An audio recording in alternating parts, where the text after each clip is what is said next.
You thought the ring would protect you, brother. You thought marriage meant peace, the end of competition, the end of the hunt. But here's the truth no one told you. Safety kills desire, and the human brain always rebels against what it outgrows. The moment she felt secure, her instincts began to whisper, "Is this it?" Every married woman knows that whisper. It's soft at first, like background static, the kind of thought she'd never say out loud. But it grows louder with every routine breakfast, every predictable kiss goodnight, every night you fall asleep before her, and she scrolls through her phone in the dark. She's not looking for another man. She's looking for a mirror that reminds her she still exists. You see, comfort rewires the female mind. Stability once meant survival, but in the modern brain, it triggers boredom. And boredom is toxic to the chemical that made her fall in love in the first place, dopamine. When the chase dies, her nervous system searches for chaos not to destroy you, but to feel alive again. That's the hidden psychology of safe chaos. She'll never admit it, but the same woman who once feared losing you now craves the thrill of being wanted by someone else. It's not betrayal of the body, it's rebellion of the ego. When a stranger looks twice, her brain lights up like it did on your first date. That's not romance, brother, that's a biochemical hit. The ring didn't end her instinct. It only hid it behind a socially acceptable mask called friendly. Watch closely. The signs are subtle. She starts dressing better, but not for you. She adds a new perfume, one you never noticed before. She smiles longer at compliments, laughs harder at harmless jokes. Then comes the phrase every man ignores. It's just attention. It doesn't mean anything. But attention is the currency her ego trades when love feels old. I've seen it too many times. A husband thinks his wife is happy because she doesn't complain. But silence is never peace, it's emotional starvation. When she stops arguing, she's no longer fighting for the relationship. She's quietly seeking another battlefield where she can still feel powerful. And here's the darkest part. She doesn't know she's doing it. To her, it feels natural. The brain doesn't ask permission to chase stimulation, it just does. That's why she'll defend her innocent behavior with anger, because deep down, she knows it's not innocent. It's necessary. It's how her ego breathes when her heart feels forgotten.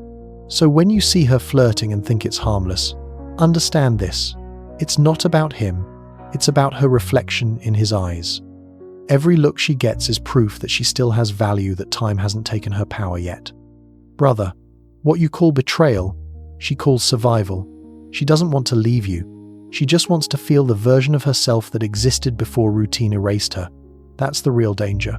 When safety becomes suffocation, rebellion starts to look like freedom. And that's how loyalty quietly mutates into performance. She's still in the marriage, but her ego is already somewhere else, hunting the thrill you stopped giving. The ring on her finger isn't a symbol of peace. It's a silent reminder of everything she swore she'd never become.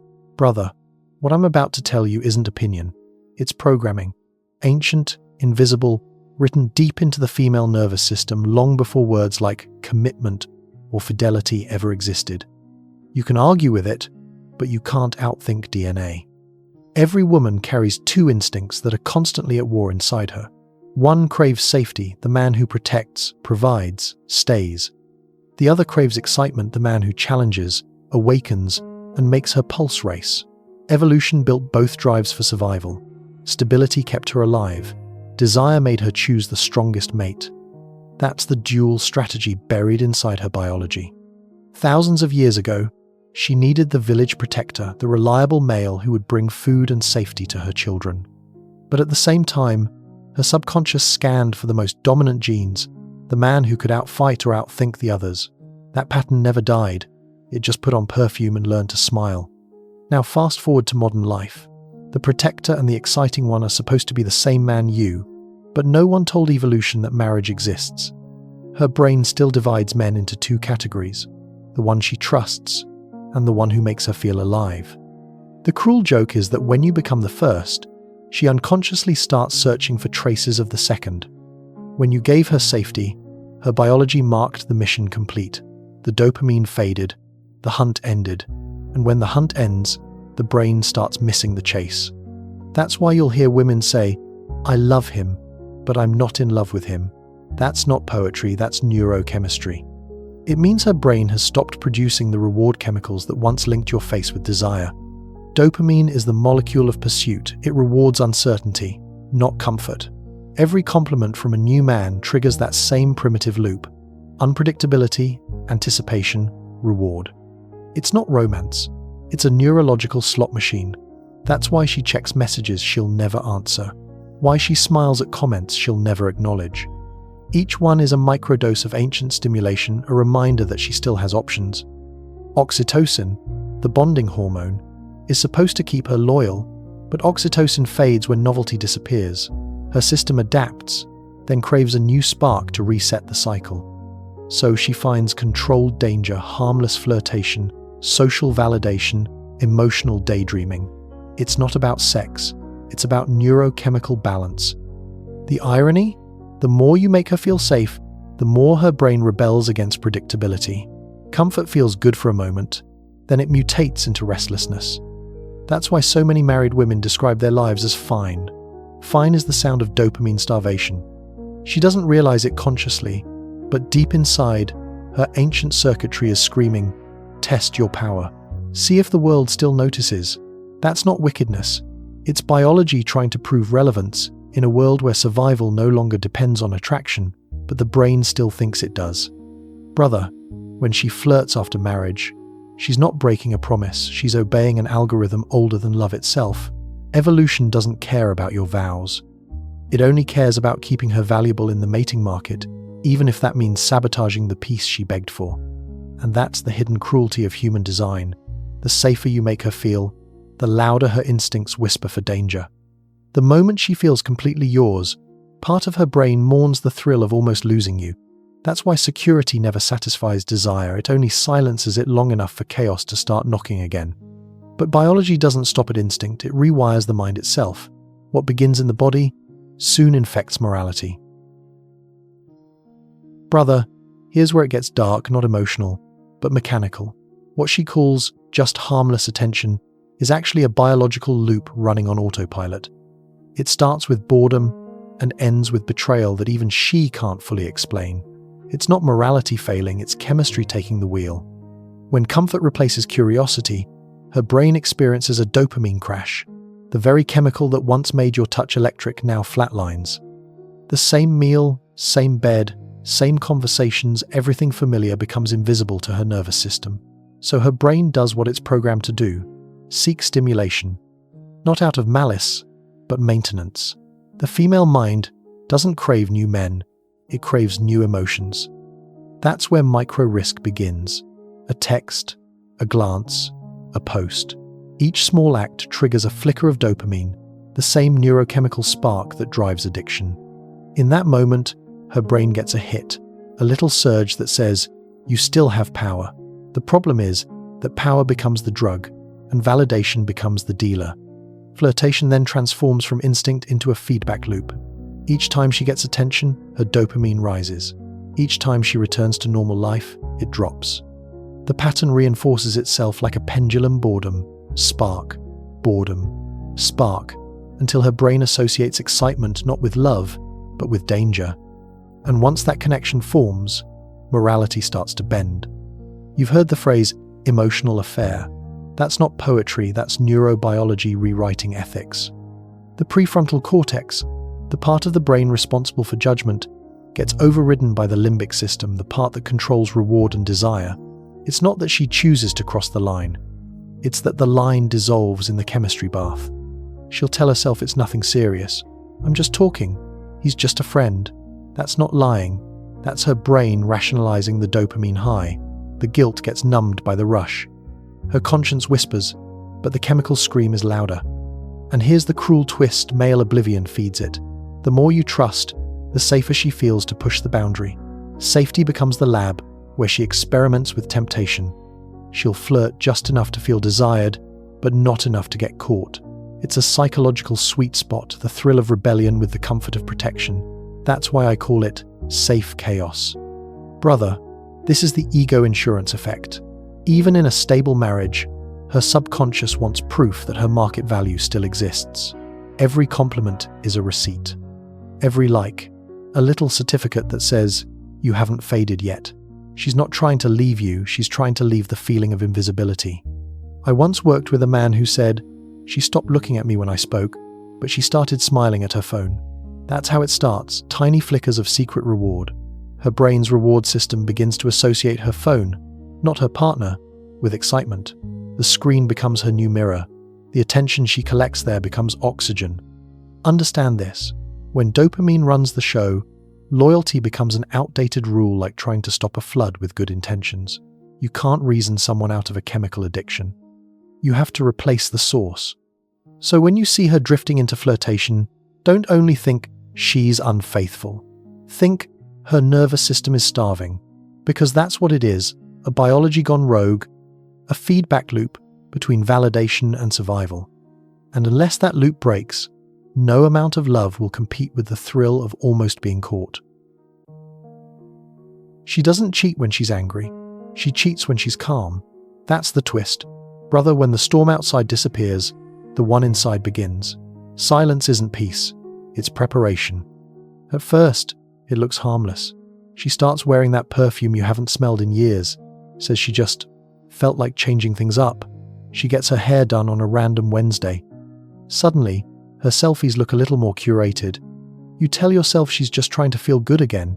You're half right, but the other half is darker. She's testing the market.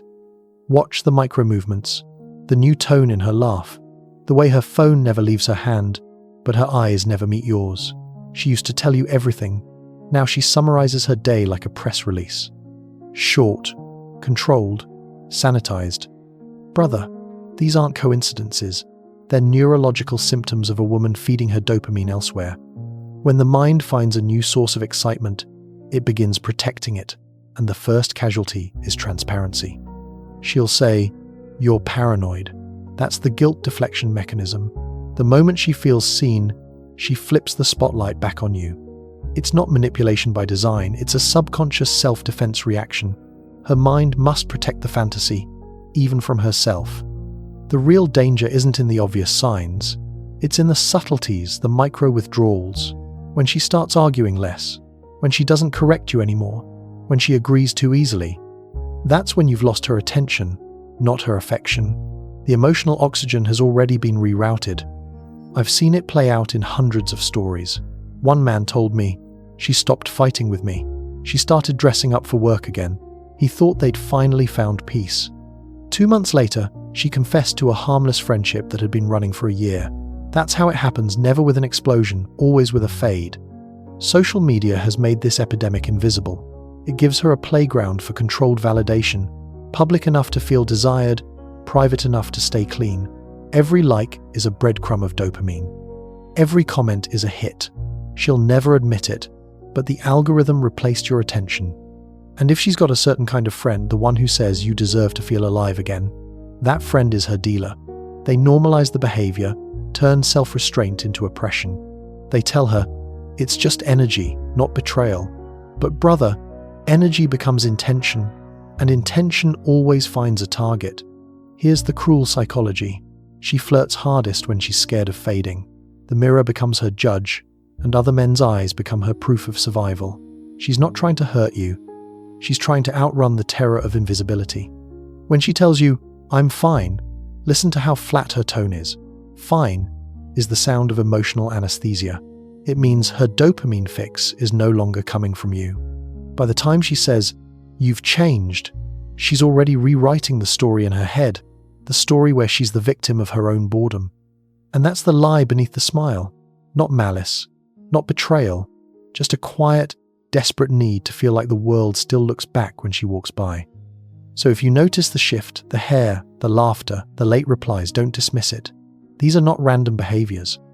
They are flare signals from a brain that's starving for danger in a life that's become too safe. Because the truth, brother, is simple and brutal. She doesn't flirt because she's unhappy. She flirts because she's alive again, and in her mind, that justifies everything. The modern woman isn't corrupted by men, brother. She's corrupted by approval. That's the twist. She doesn't need a lover to betray you anymore. Society already gave her one, a mirror that talks back in likes and validation. For centuries, rebellion had a cost. Now, it gets applause. What used to be shame is sold as self-expression. What used to be boundaries is mocked as control. They don't call it temptation anymore, they call it empowerment. And she's been told that that if it feels good, it must be healing. The system is brilliant, almost surgical. Every app, every slogan, every "you go, girl," is a dopamine drip feeding her ego. Social media became her new therapist, and her therapist became her echo chamber. They all whisper the same poison: you deserve more, but more is a moving target.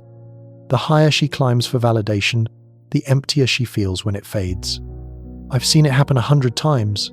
A woman posts a picture, heart emojis flood in. Her brain lights up like fireworks. 2 hours later, silence. No new notifications. The high collapses, and now she's scrolling again, chasing the next fix. That's not empowerment, that's neurochemical dependency. The tragedy is, she believes it's self-love, but it's not. It's externalized self-worth. She's outsourcing her value to the crowd, and the crowd is addicted to watching her fall. The moment she stops performing, they move on, and that's when the panic sets in. That's when she starts creating chaos just to stay visible. Even her closest friends become her dealers. They hand her the poison with manicured hands, saying, "You deserve to feel alive again." They're not helping her heal, they're helping her rebel. And rebellion feels righteous when the whole world cheers. Therapy culture made it worse. Once upon a time, therapy helped you take responsibility. Now it helps you justify your impulses. Every mistake becomes trauma. Every betrayal becomes unmet needs. Every act of selfishness gets dressed in clinical language. Emotional growth, self-discovery, boundaries. The dictionary of accountability has been burned. You see it everywhere. I left because I was unhappy. I flirted because I felt unseen. I cheated because I lost myself. No one says, I made a choice, because choice implies agency, and agency means guilt. So society rewrote guilt into empowerment, a masterpiece of moral engineering. The world no longer punishes female disloyalty. It brands it. Influencers make careers out of it. Shows glamorize it. Memes justify it. The message is simple. If it gives you attention, it can't be wrong. And what happens to men? You're told to understand, to hold space, to forgive, because in this new religion of empowerment, the male role is priest, not partner. You exist to absorb her chaos and call it courage. Brother, this isn't equality.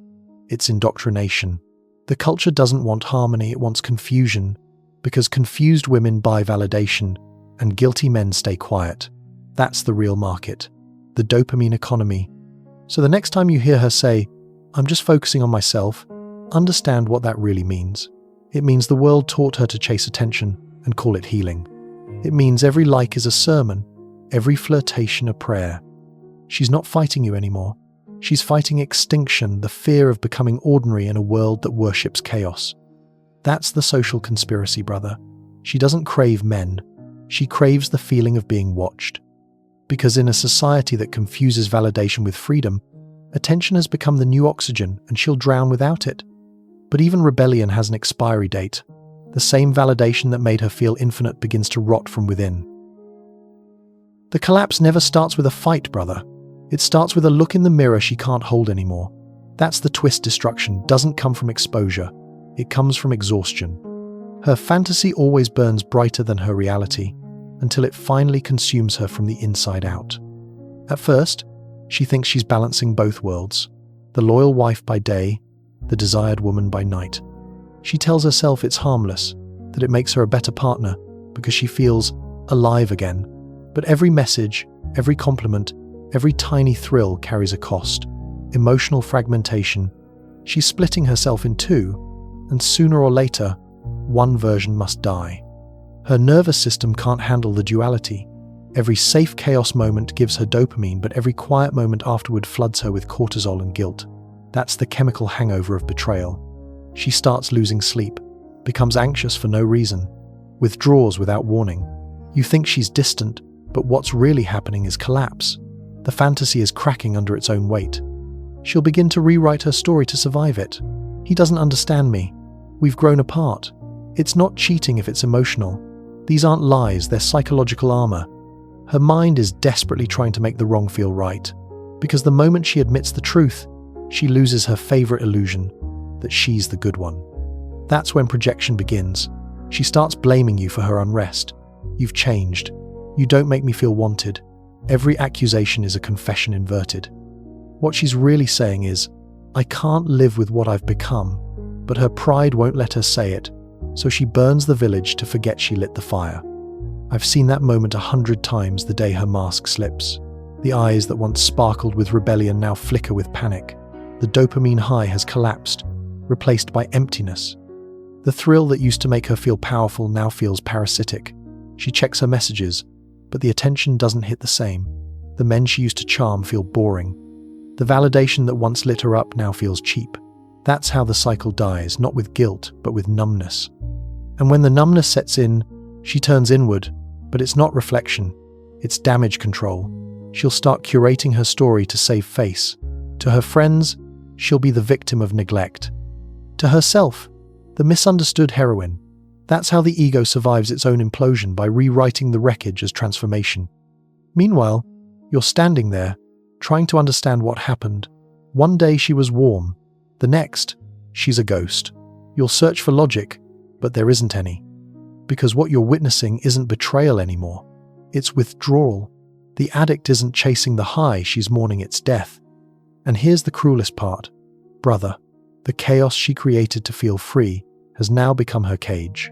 The very attention she sought now feels suffocating. Every flirtation reminds her of the emptiness behind it. Every empowerment post feels hollow. The illusion of being desired has turned into the terror of being exposed. The collapse isn't explosive, it's silent. 1,000 tiny moments of guilt she can't name. 1,000 nights of pretending to be fine.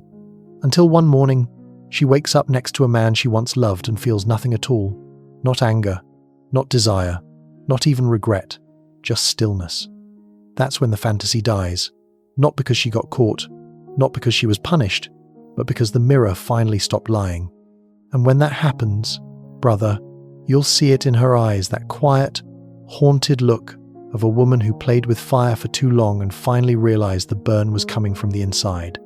That's the inevitable collapse, not the end of love, the end of illusion. She doesn't lose herself in marriage, brother. She finds the version of herself she's been hiding. That's the twist. The moment she feels safest with you is the moment her other self wakes up. The one that remembers what power felt like. The one that misses being seen. Every woman lives with two reflections. One belongs to the man who knows her heart. The other belongs to the world that still validates her worth. She needs both to feel whole, but keeping both alive is what tears her apart. You think you married one person. In reality, you married a war. You've seen the signs. She says she's tired, but her energy returns when someone new laughs at her jokes. She claims she's content, yet scrolls for hours through other women's lives, comparing, competing, calculating. That's not insecurity, that's survival instinct. Because in her biology, attention equals existence. The moment she stops being noticed, part of her dies. That's the bitter truth of the modern female psyche. Emotional neglect doesn't create the duality, it reveals it. The moment she feels unseen, her brain reactivates its ancient backup system, seek validation, secure relevance, survive. It's not a choice, it's an algorithm. And that's why I love you isn't enough anymore. Because love is predictable, and predictability doesn't feed the chemical that keeps her feeling alive. She doesn't want comfort, she wants contrast. The safety of your arms and the danger of being desired. The warmth of loyalty and the chill of uncertainty. The tragedy? She needs both to feel balanced, even though one destroys the other. Evolution made it cruel. Men age into clarity, women age into urgency. Your value grows with stability, hers depends on attention. She feels time as a countdown, not a journey. Every year that passes doesn't just age her, it reduces her market signal. And deep down, she knows it. That's why her mirror has become a battlefield. She flirts not because she wants someone new, but because she's fighting extinction, the silent terror of fading in a world that only rewards what glows. Every compliment is proof she still matters.